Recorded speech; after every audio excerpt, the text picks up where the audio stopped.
Okay. Got it. Okay, so let's admit these people. Admit, admit, admit. There we go. Hi, ladies. Welcome. Thanks for coming.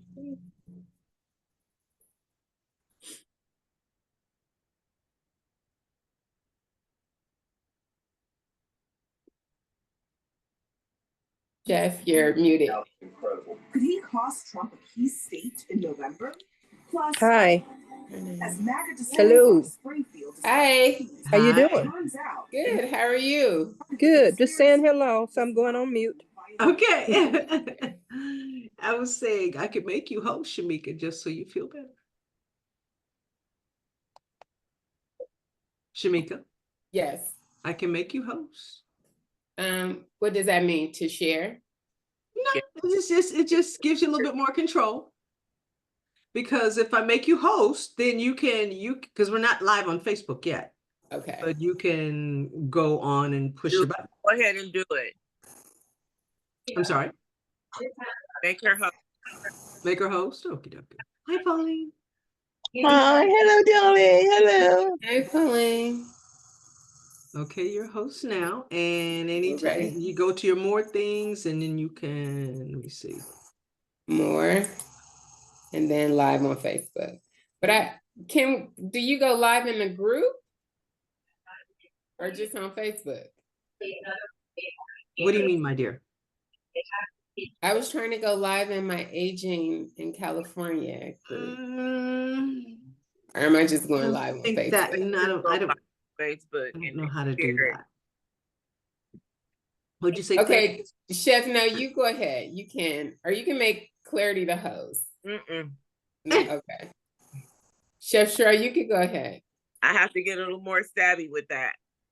Okay, love bugs. Let me just take it back. Okay. All righty, hold on. We're ready, ladies. Thank you for your patience. Okay, reclaim host. There we go.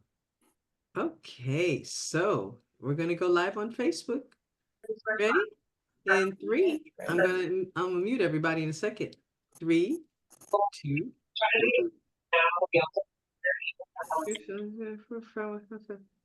Okay, would you previously logged into Zoom valuation probably?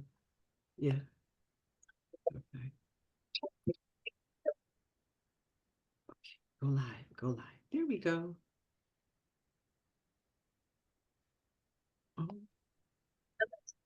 Oh, you know what?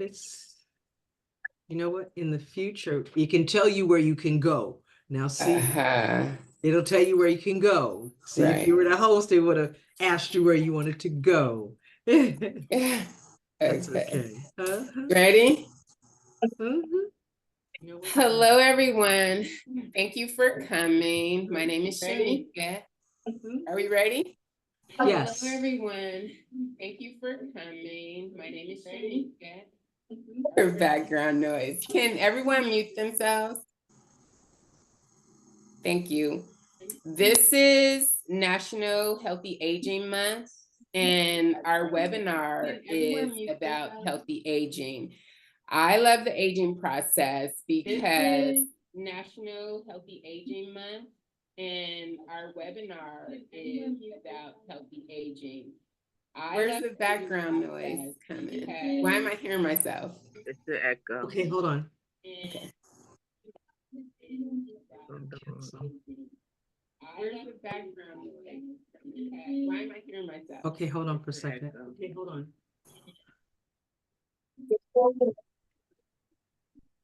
Hold on for a second, please. Okay, hold on for a second. Okay, hold on.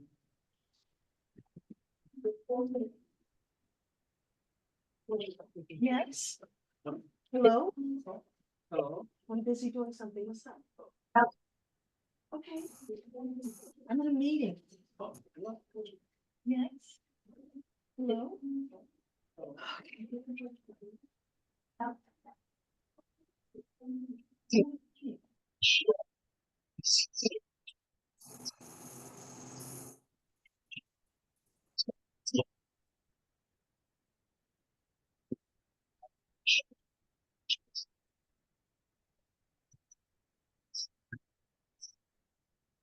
Tell me when to go, Cheryl. Tell me when to take off. I apologize if I don't know how to do this, but I just took you off of live because it was too much of a feedback. So if we could just Okay. continue where we are.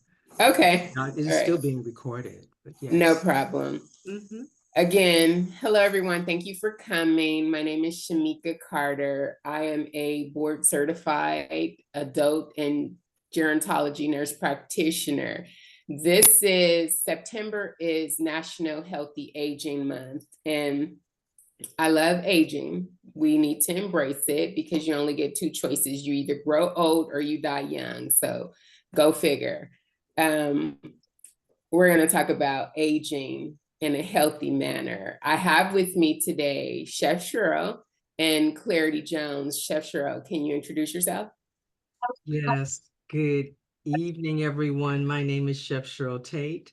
I am the owner of Nurturing Chefs, Personal Chef Services. I am a native Los Angeles, and I am fourth generation food service and hospitality professional.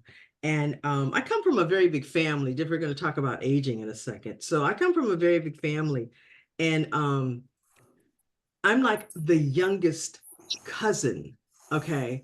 But I'm in my 60s, so I have been around mature people all my life, you know, because my parents were older, and of course my aunties and uncles were older. So I enjoy aging. I enjoy seeing people mature because that's happened to me all my life. So now that I'm in that season of my life, I'm paying more attention to it. And I'm also being more encouraging of other people because again, we only got two choices. We're either going to live and live well or Right. pass away. It's just an unfortunate thing that, you know, that those are only two choices that we have. So in the living process, you know, we want to make it as good as we possibly can. And I'm so glad we're having this conversation. Thank you. Clarity, can you introduce yourself?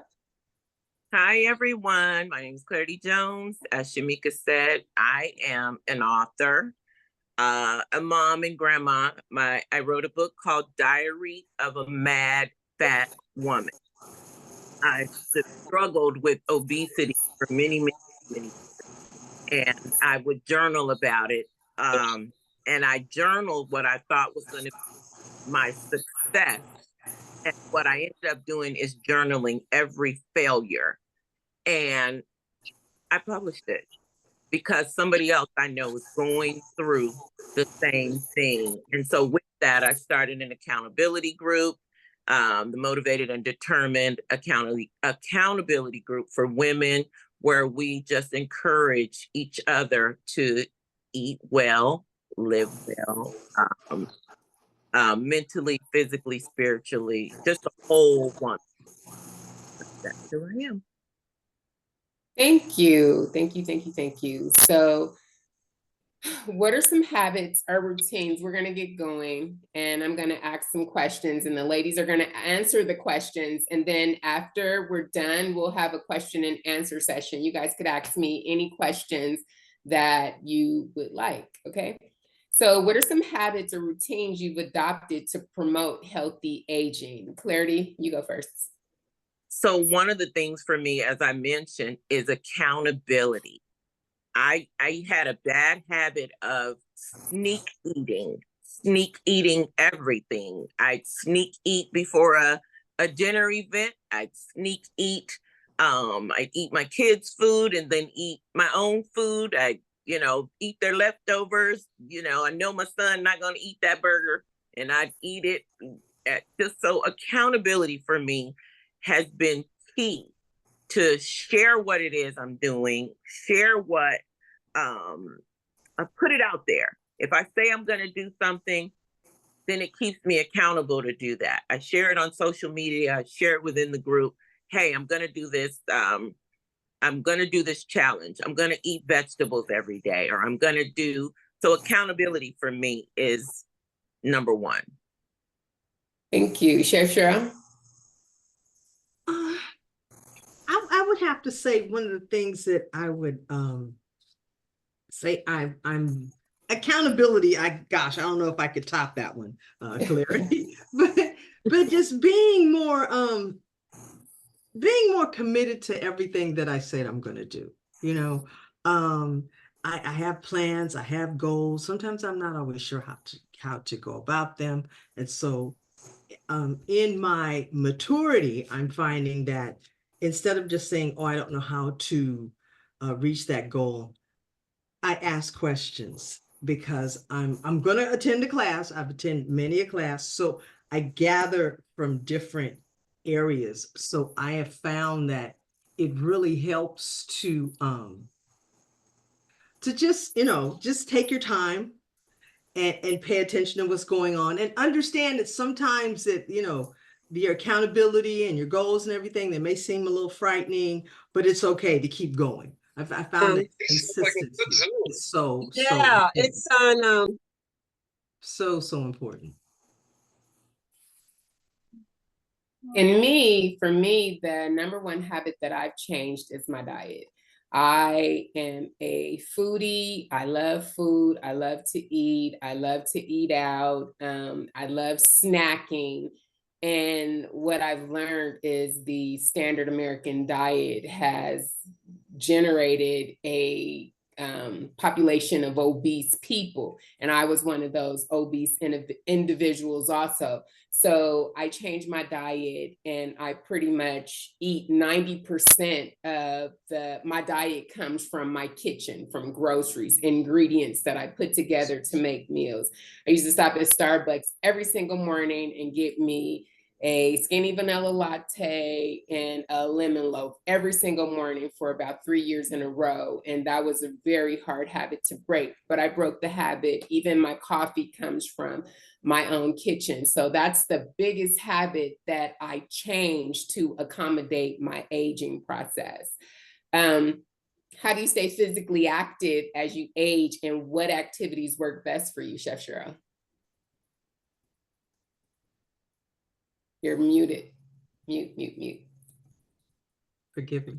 I've always been someone who walked. I ran track when I was younger. So the idea of going somewhere on your feet has always been exciting for me. So I find that just walking is just really, really important for me, and to walk different places.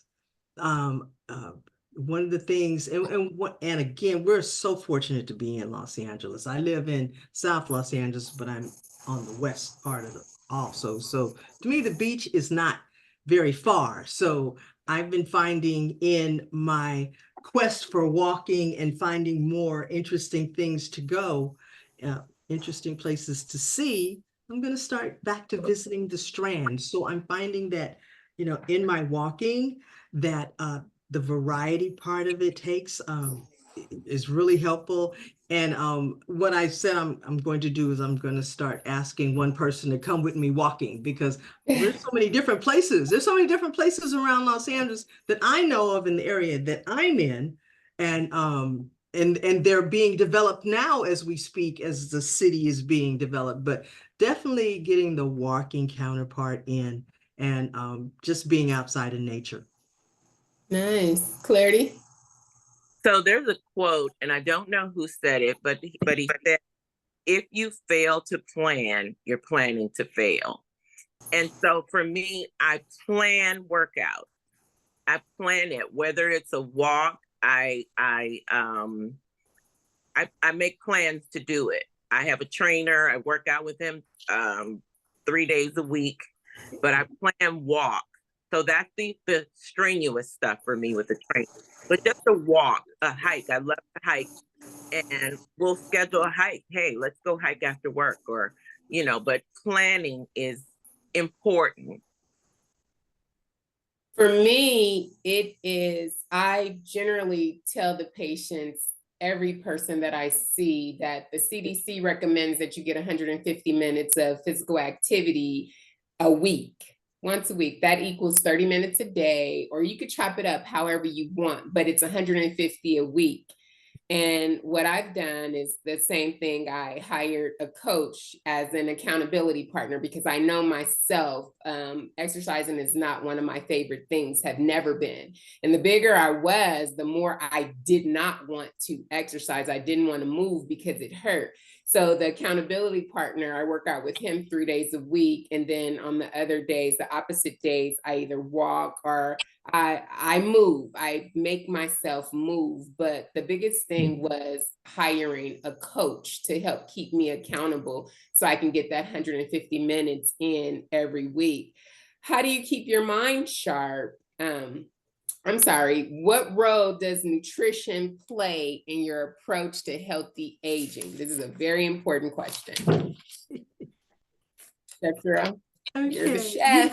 I just wanted to piggyback on what you were just saying about, having accountability and having a coach help you with your exercise. That is very, very important. And even, like we said, we have priorities, and there's things that we're going to do, there's things we're not going to do. I know self-care is one of my good ones, but even having a coach is part of self-care, which, I have to congratulate you on that, because that's really awesome. That's really awesome. Thank you. Make me want to budget one for my coach, get my coach back. Okay. But, and this is just so critical, this part, because for one, you can't outrun your fork. So regardless of all the talk about working out and walking, yes, we need it, but if you're not eating the right foods, it's just not going to make a hill of beans. In the pun is intended. It's just not going to make much of a difference if you're not eating good quality food.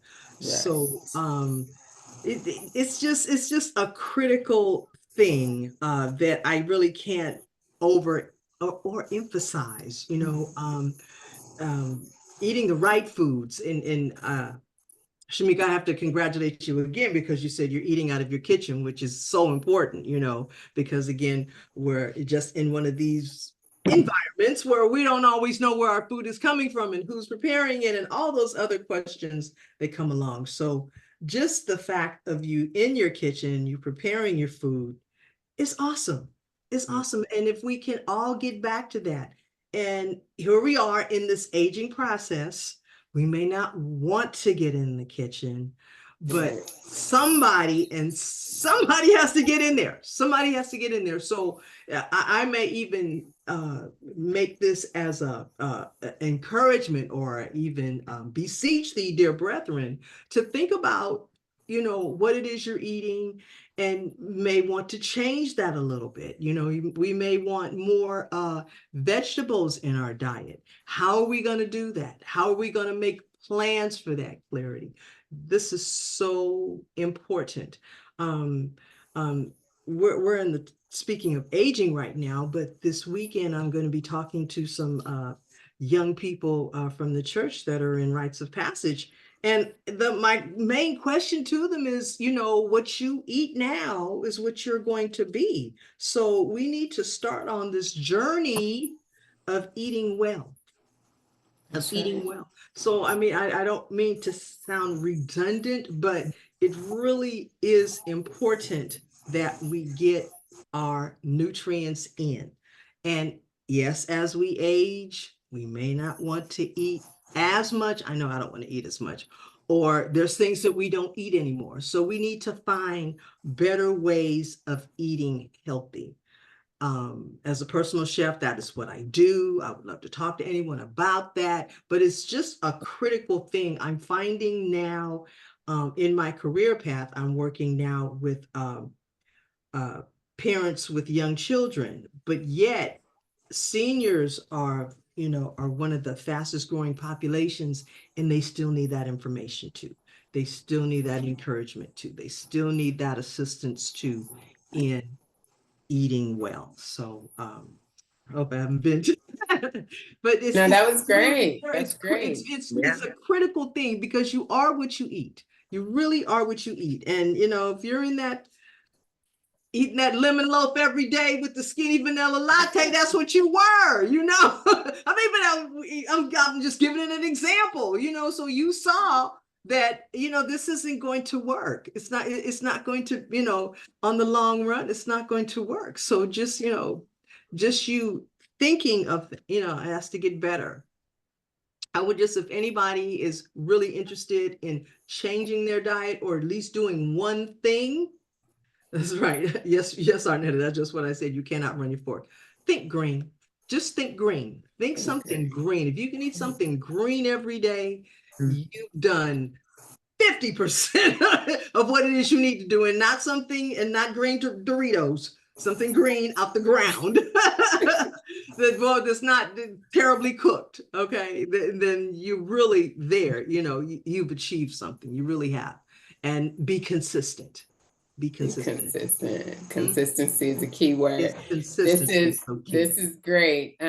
Clarity, what's your approach to nutrition? I have to ditto everything Chef Cheryl said, because nutrition is 80% of the battle. It's 80%. But also with that, if you cook in your kitchen, times are tough for everybody. You're going to save yourself stress and worry, because ultimately you're going to save money. So for me, I used to be a big old bag of hot fries with chili. Just a big walking bag of hot fries with brick chili. And I had to do something different. So I could experience something different. Wondering why my blood pressure is shooting. I'm like, I don't have no high blood pressure. This is insane. What are you eating? And so for me, that was the takeaway. I'm not 20 I'm not 30, I'm not 40 anymore. I got to do something different than what I've been doing. And there's a scripture in the Bible that says, when I was a child, I thought like a child.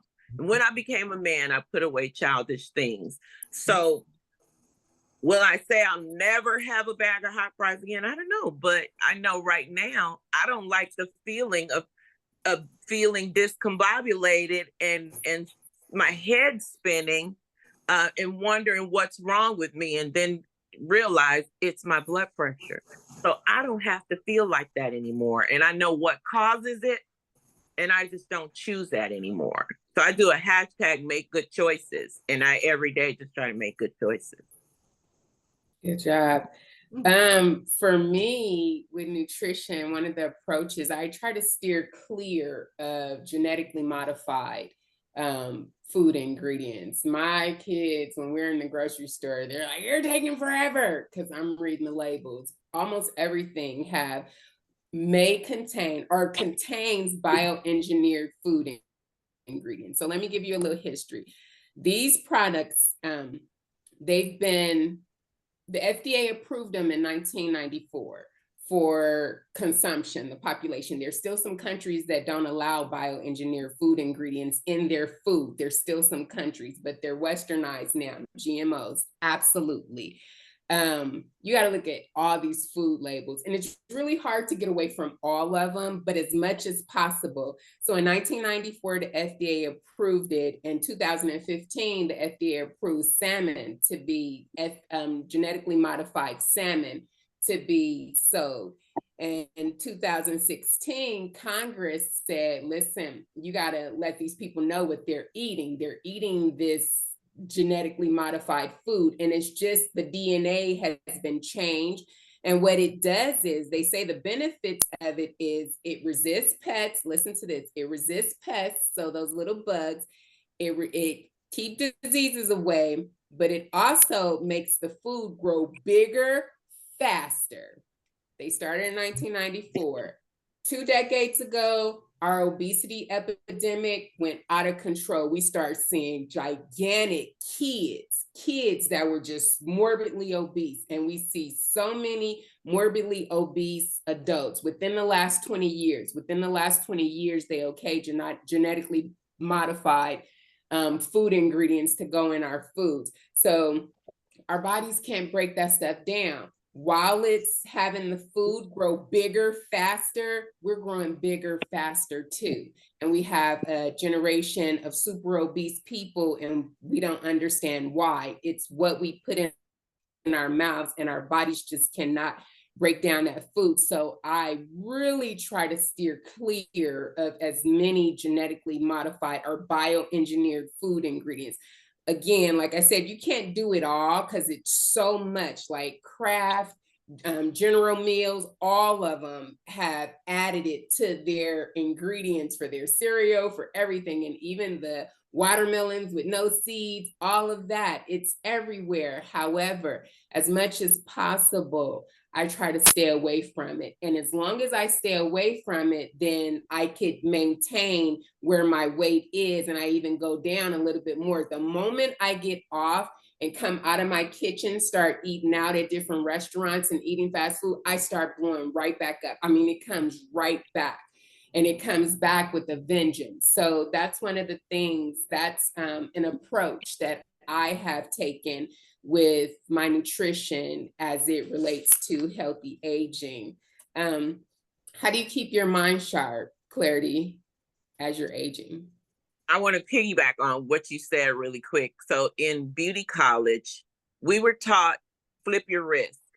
So whatever you're putting on someone's hair, they would tell you shampoos, conditioners, whatever, flip your wrist and turn over the thing and read those ingredients. Read what's in it. A lot of times that will deter you. When you see all them strange names you can't pronounce,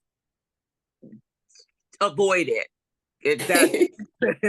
Just avoid it.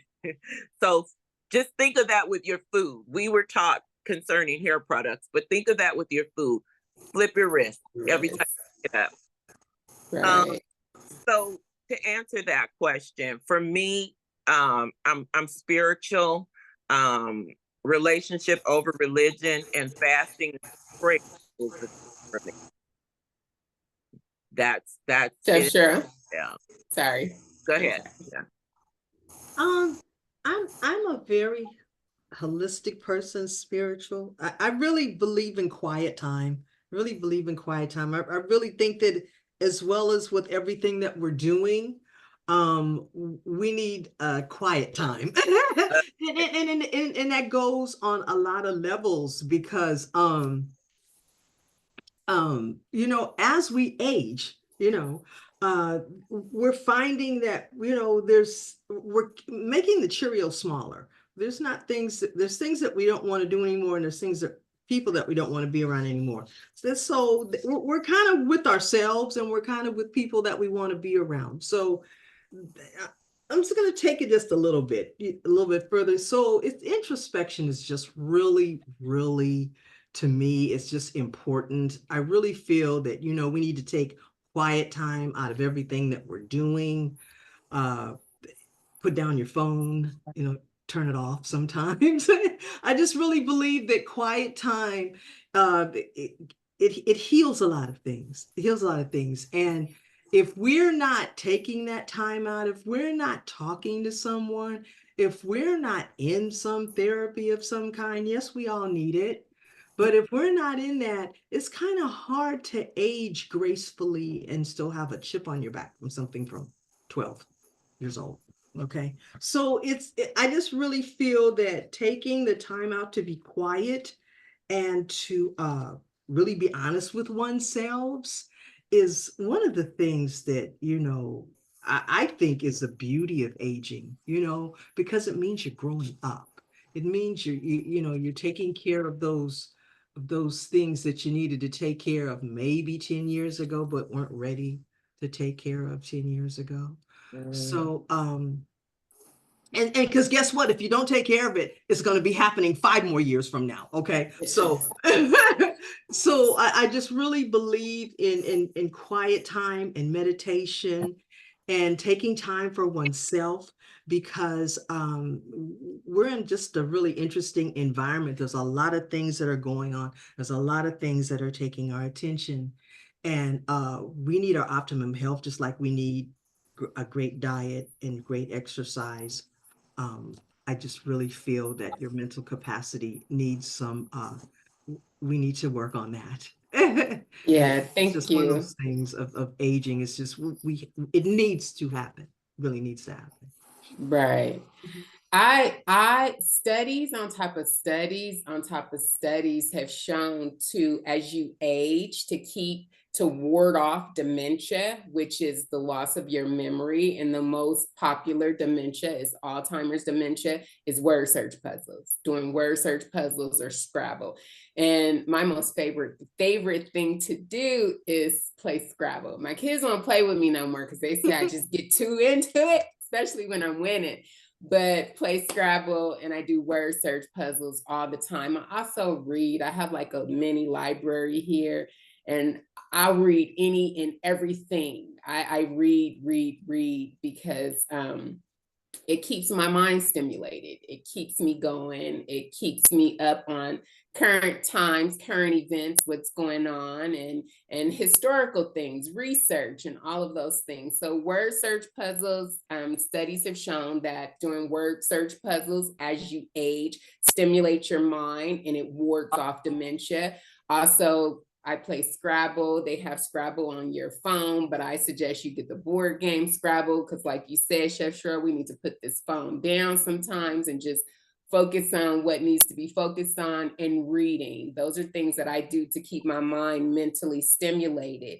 Some of the things that I do, or some of the ways that I maintain emotional well-being and reduce stress, is like Clarity said, I pray and fast. I pray and fast. I wake up in the morning. Before I get out of the bed, I'm talking to God before I get out of the bed. And I fast consistently. And I've made a life habit of fasting and prayer. And that keeps me grounded. I also, I talk. I'm a purger. I purge. I don't hold anything in. So I'm gonna give you an example. If someone was to take poison, eat some type of poison, and we were to call 911 and the paramedics come, the first thing they're gonna do is do what? They're gonna try to get the poison out. They're gonna pump the person's stomach to get the poison out, because as they get the poison out, then they're saving the patient's life. That's the same thing you do with the poison that we take in day to day. Purge it, talk about it, get it out. That's why therapy is so important. That's why I believe that we need reparations in the form of therapy in all communities, but I'm talking about my community, the African American community. I feel like we should have therapy. It should be paid for. We should be able to talk and get out those things because we've all been through something. So those are ways that I maintain my emotional well-being and reduce stress in my life. Clarity? All of that, what both of you said. And for me, just taking that trip to the doctor, that physical every year, I'm one that I don't like the doctor. I don't want to be bothered. I don't want to see you. I get the white coat syndrome. All of a sudden, my blood pressure spikes. Just seeing you come. I get feverish. I'm hot right now. So for me, it's making sure I get that annual checkup just to make sure physically, because sometimes when I don't feel well physically, it affects me mentally. I went through a season, I was having pain in my body. The doctors, they were giving me medication and all. I didn't know what was going on, but it was affecting me emotionally. And it took Shemika, thank God for her, to say, hey, you know what? Have you tried therapy? You watched 2 grandmothers die in that house. And it was like, whoa, didn't even, because we deal with so much, we're able to carry so much pain and just keep it pushing. We don't even realize sometimes to get this checked and whatever else checked. So for me, it's like keeping that balance of getting that physical every year, and then also making sure if I need to tap into a therapist, I do that as well.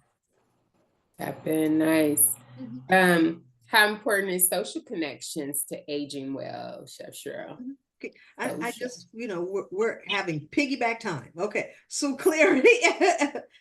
I really can agree with what you're saying, 10,000%. It was just so much you were saying, but 10,000%. Okay, now I'm sorry, Shemika, repeat your question. I'm sorry, forgive me. Friend Cheryl, I know social connections are important to you because you are all over the place. I see you in every single picture on the chamber website, like every picture.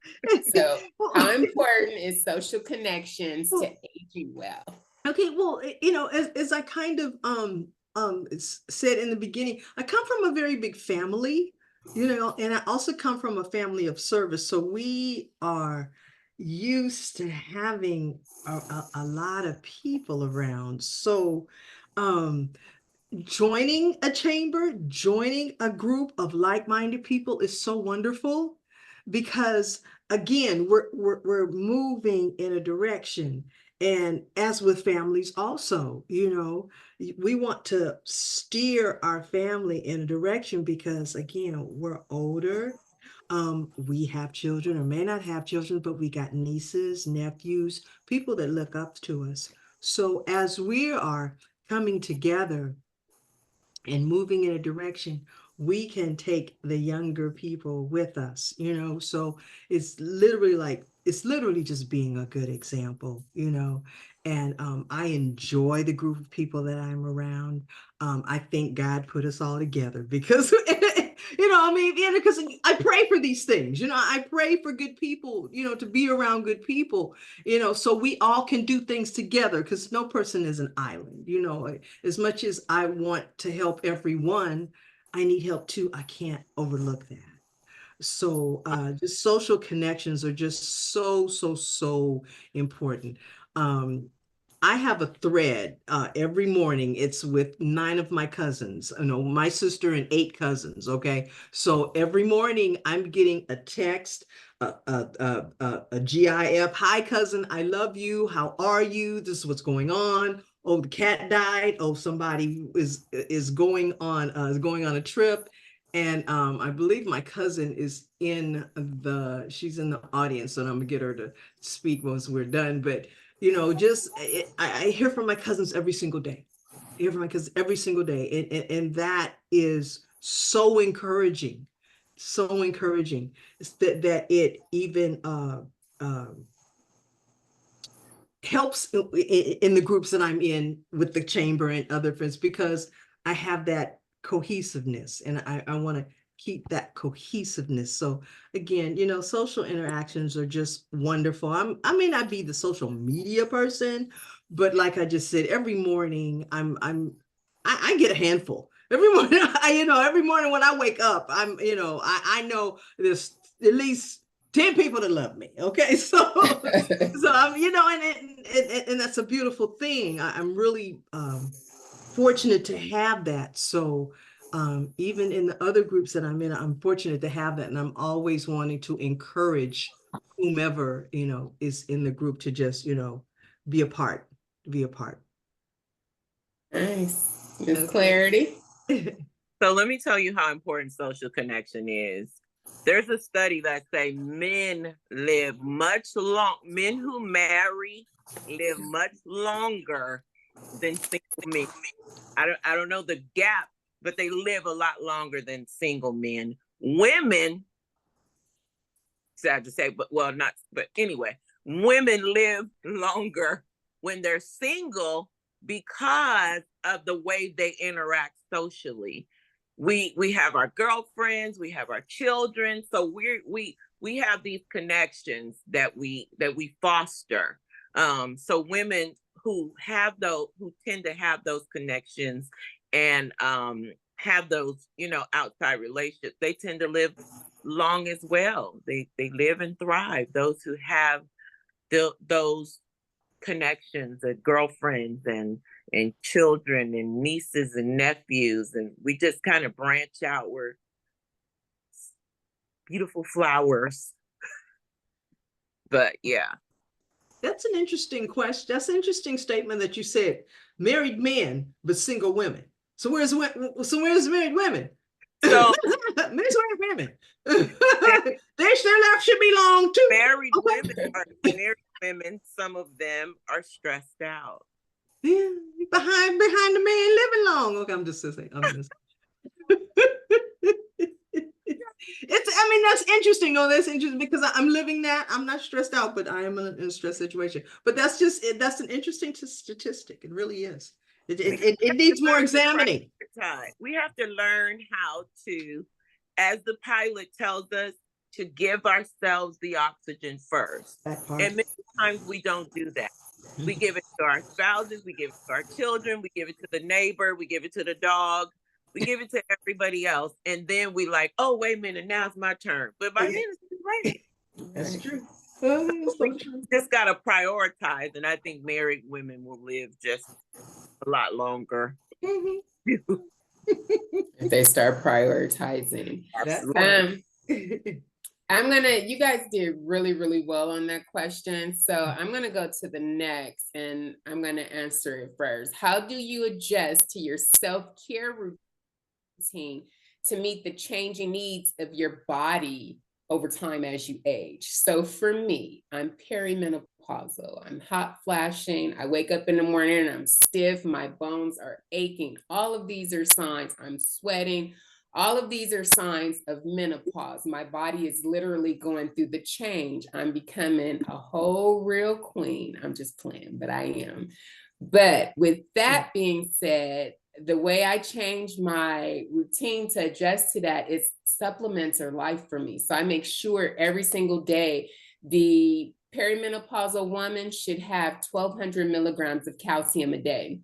I take my calcium every single day. I take vitamin D, 5,000 international units, 5,000 IU every day, because that helps with the aching bones and the aching joints, and to keep my bones from being brittle, or to keep osteoporosis from setting in. Those are things. And then I walk, I exercise not every day, but 150 minutes a week, to make sure that I also keep my heart strong, keep my muscles from pulling extra sugar out of the bloodstream, keep my vessels dilated so my blood pressure can stay low. So those are things that I do to adjust my self-care routine as I'm aging. Chef Cheryl, what about you? I would just have to say that just really being consistent, just really being consistent, and I think it's more of a mindset than anything of being consistent, knowing that we need to do that today, like get that exercise in today, and at the same time have that same consistency of tomorrow. So, okay, well, if I didn't do it today, maybe I could do it. No, do it today. Because and I think that it becomes more of a time management thing when you said you want to do this today, and you taking those vitamins are really, I'm I guess maybe reason why I kind of stopped, because I'm still having hot flashes myself at 63, or I think I'm having hot flashes at 63. I'm not really sure, nurse. Okay. But but if the calcium and the vitamin D will help, I will definitely try that. But I just think just being the consistency in keeping your exercise regimen up, and definitely being consistent on, because I take supplements too. But if I'm still having hot flashes, maybe I need to add the calcium and the vitamin D to my regimen also, because maybe I'm sorry, maybe I'm asking a question at the same time. Is it okay to still have hot flashes at 63? It goes from perimenopause, from about 45 to 52. It's about 7 years. And then menopause go from about 52 it can go up to 15 years. So 52 and then count 15 years, which is about 67, 68. it stops around there for some people, but everybody is different. We're all individual. So it just depends on you. So you probably are still having hot flashes due to menopause. Okay, all righty. So I will just have to say that just being consistent with exercise and supplements is just really the best thing. Consistency is key. And again, in healthy aging, you know, if I don't mean to sound simple, but we have time. We have time because in everything we've talked about, you know, we're thinking a little better, we're eating better, we're thinking a little better. So we have time to make that decision to say, okay, I'm going to do this. So and that's a healthy way of looking. And I think that's a better way of looking at our lives instead of just going from moment to moment, just like Clarity says very intentional and planning and saying, okay, that's what we're going to do. Thanks, Yes. Miss Claire. So for me, I had to dissect what it looks like. What is self-care to me? Because I found out that what I was doing, what I thought was self-care, having my hair done, you know, going and just putting my head in the shampoo bowl, or getting that pedicure in. I found out that was actually self-maintenance. And so I had to really, really look at what does taking care of me look like. So, and I'm still figuring it out because a mom of 4, grandmother of 5, wife, caregiver, I'm used to giving to everybody. And so I'm in this season now where it's like, I don't have nothing to get, no, me first. And so if that means going to Massage Envy and just relaxing, some days, like Chef Cheryl mentioned, I have enjoyed nothing more than quiet. Quiet time to me is like a bowl of Haagen-Dazs. Just a quiet house, nobody home but me. And I can just have my thoughts I can do, if I want to pray, I can pray. If I want to pray out loud, I can pray out loud. If I want to just sit in the quiet, if I want to put my pajamas on at 7 o'clock and go, that's getting in that bed early and get me a good 8 hours, 7 hours, give me 6, Lord.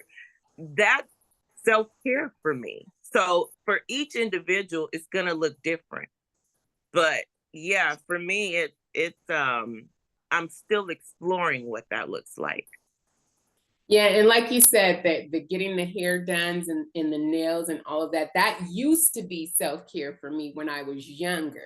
That was self-care. But as I'm aging, my self-care needs have changed. My self-care is making sure I take those supplements, making sure I get that 150 minutes. It's not that important to have my nails done and my bones are aching. You know what I'm saying? So it's like as you age, what the meaning of self-care, it is going to change over time. It's not going to be having my hair fly and having my nails done anymore, because that ain't important. What's important is not being in pain first thing in the morning, not being stiff as I get up, you know, not sweating all over the place, just taking my supplements, walking and eating right.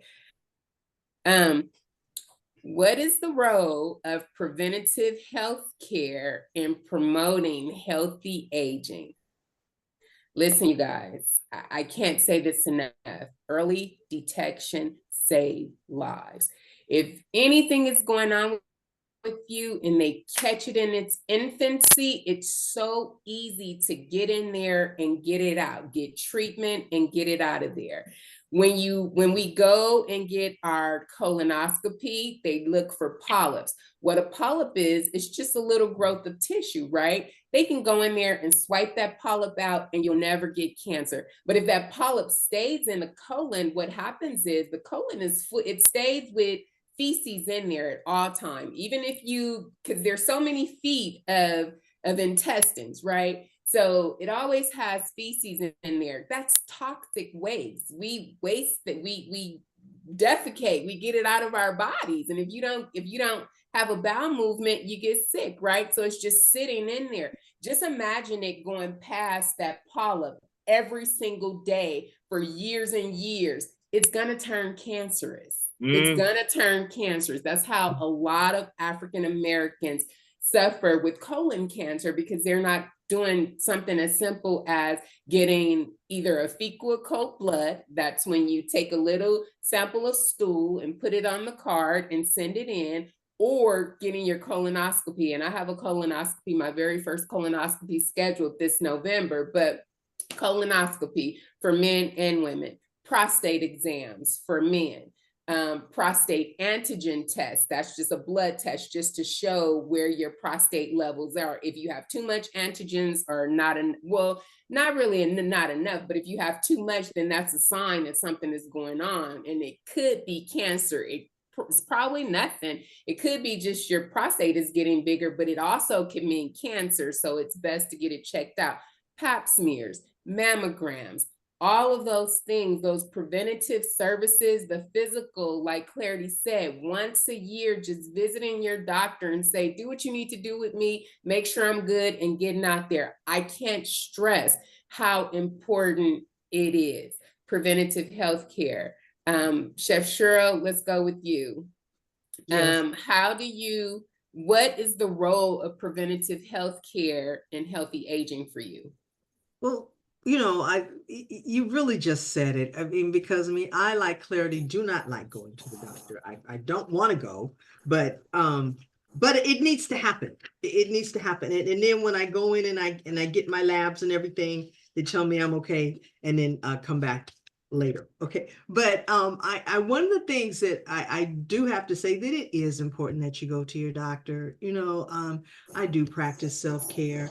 And just recently, I'm just recovering from hernia surgery, because it's something that I had to have corrected. Okay, and so, which now brings up the conversation of, okay, yeah, I'm recovering from surgery. I had hernia surgery. So now, if I just have that conversation with people, they'll go, oh, I know somebody that got that, or they maybe in the back of their mind is saying, I might have something like that. It starts the conversation. It really starts the conversation. And I'm a person that does not like needles, does not like going to the doctor, but I'm finding that I have to do these things, and I have to do these things not only for my well-being, but for everybody's well-being, because I am going to talk about health and wellness. We are on the health and wellness team. We are here talking about health and wellness. So we're walking examples, of just really being consistent and going to the doctor again. Because again, I'm going to be the first one to say, I don't like going. I don't like going. And they literally have to, not threaten me, but but I will go. And then when I go, I'm blessed. And I will say this, that my labs are okay. And that it's okay. And all right, Miss Tate, you're fine. But I do make that trek to go. And those colonoscopies are all of that is just so important as we get on. And something that we can even bring up also is having health insurance. Just because you may not be, it may not be as cost effective as it is, it's still important. It's still just very important. It's important that we have some sort of coverage, that if something hurts, if something's not right, then we can go and talk to a medical professional about it. It's very important. It's just very important. Having good health insurance and utilizing health insurance. Clarity? I agree. My grandmother used to say an ounce of prevention is worth a pound of cure.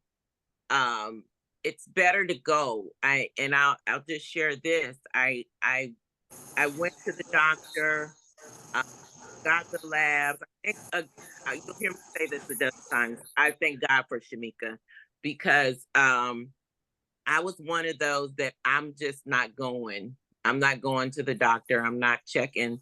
I'm hurting. I'll be all right. Let me limp it off. But in going, and she said, let me get your labs. I'm, and I'll review your labs. And if it wasn't for that, I never would have known I was in stage 2 kidney disease. He says, did the doctor tell you? No, she says, what did the doctor say about your kidneys? Doctor didn't say anything about my kidneys. And she said, hey, you're in stage 2 kidney disease. Stage 3 is not reversible. So it was a wake-up call for me because I was having this back pain, this lower back. I didn't understand what's going on. Feel like my body's breaking down, barely figure what's happening to me. And it was something as simple as drink more water, get your daily doses of water in so you can reverse this thing and see those numbers go in the right direction. But the doctor didn't tell me that. So even going, it's good to have a second set of eyes that can look out, and now they're on it because they know I have a second set of eyes looking at everything. And so I don't even have to ask the questions. They run it all down to me and then they hand me the copies because I want my labs in my hands. And so that's another thing. Ask for your lab work in hand so you can, hey, she doesn't charge much. No, not meaning no plugs, but review your labs for you. Never know what's going on in your body. And so it's been a blessing for me to stay proactive, be proactive when something's hurting or doesn't feel right. I'm asking questions. Right. Do not, you guys, I can't stress this enough. Do not neglect little hurts and pains. Don't just say, okay, it'll go away.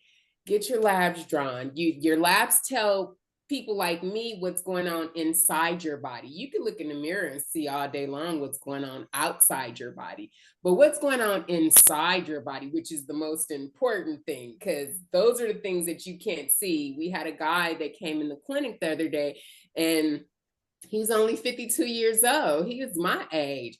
His triglycerides, 6,000.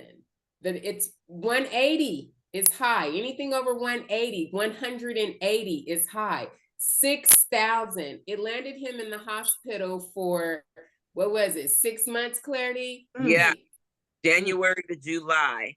January to July. So that means, you know how they draw your blood and it looks red? His was all white. It was all fat. It was all fat, like just coming out of his bloodstream. He had a stroke. He was sitting in a chair. He had diabetes. His legs was this big.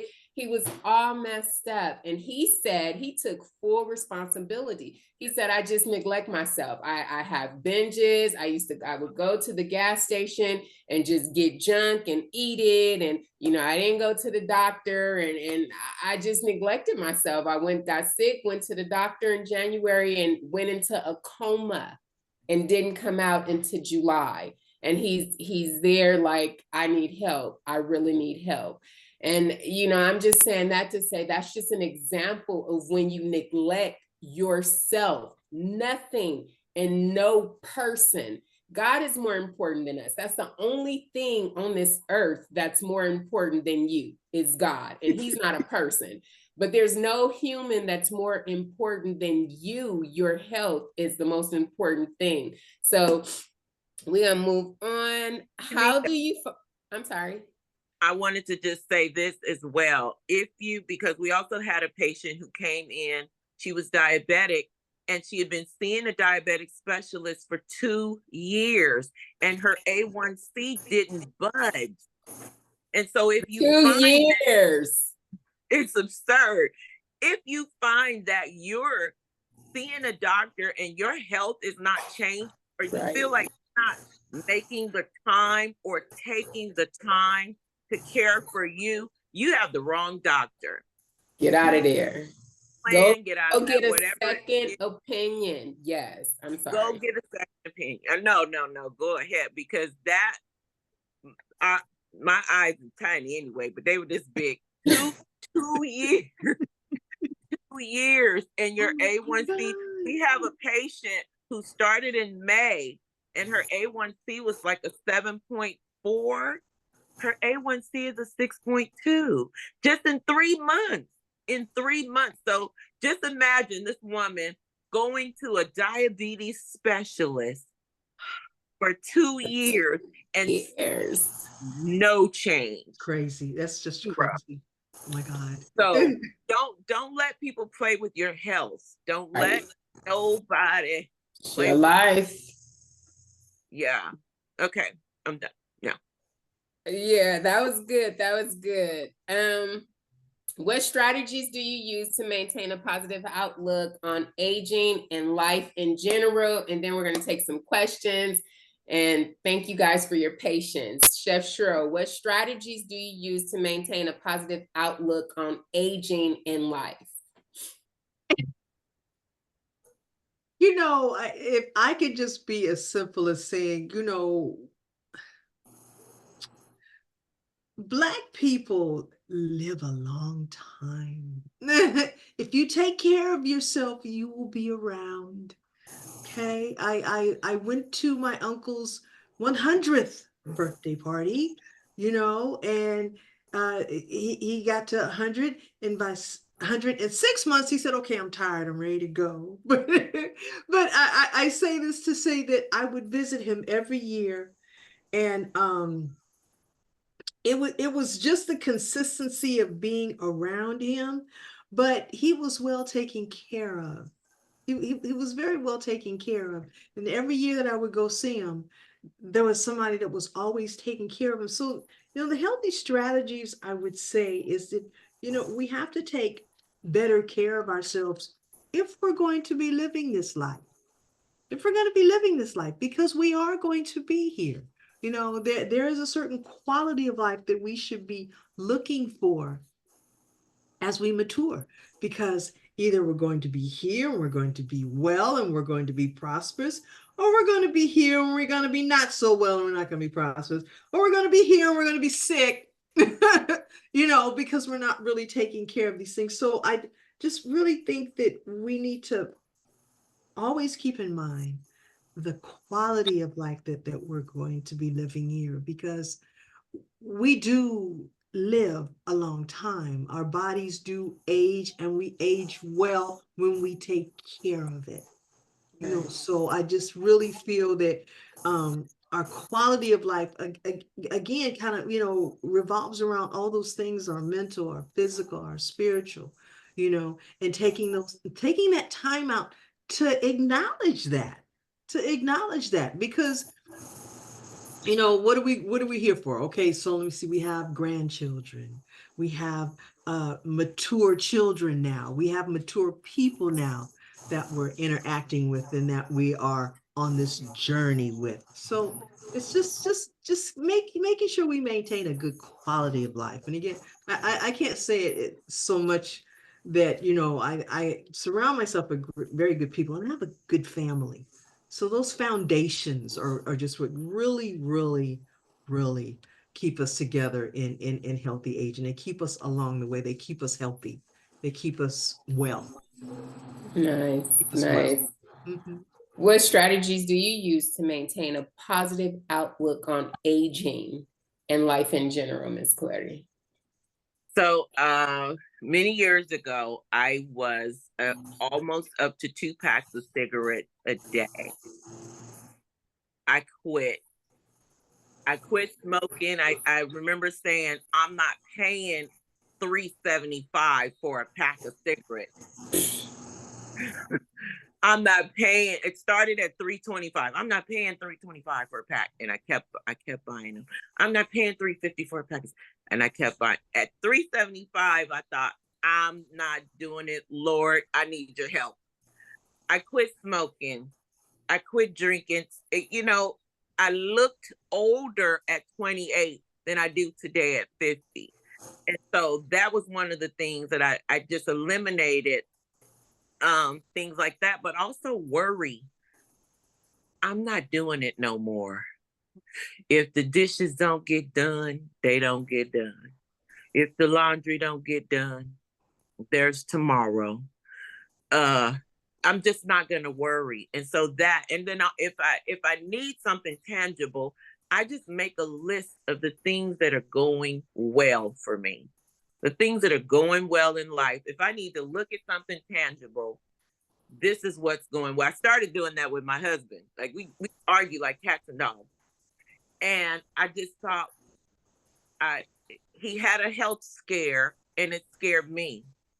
And it made me realize how much I loved him. And I said, I'm not going to stress this man out no more. I'm not going to yell at, I'm not going to fuss, I'm not doing it. And so we're just calm. It's just, don't worry, be happy. Right. And that's the thing for me. It's just relaxing and taking in the good stuff and pushing out the bad. For me, the strategies that I do to maintain a positive outlook on the aging process is I started off this webinar by saying you either grow old or you die young. Those are our two choices. So I keep that in my mind at all times. I'm either going to grow old, and there's so many bad or horrible connotations attached to the word aging or getting old. And I think that's the stupidest thing that we as a society could do, look at aging as a bad thing, because the only other choice is to die, right? Right. So I just keep in my head that I'm either going to grow old gracefully, healthy, or I'm going to die young. And the choice is clear. I want to grow old gracefully. So I just think I'm doing good. I'm going to continue to do good.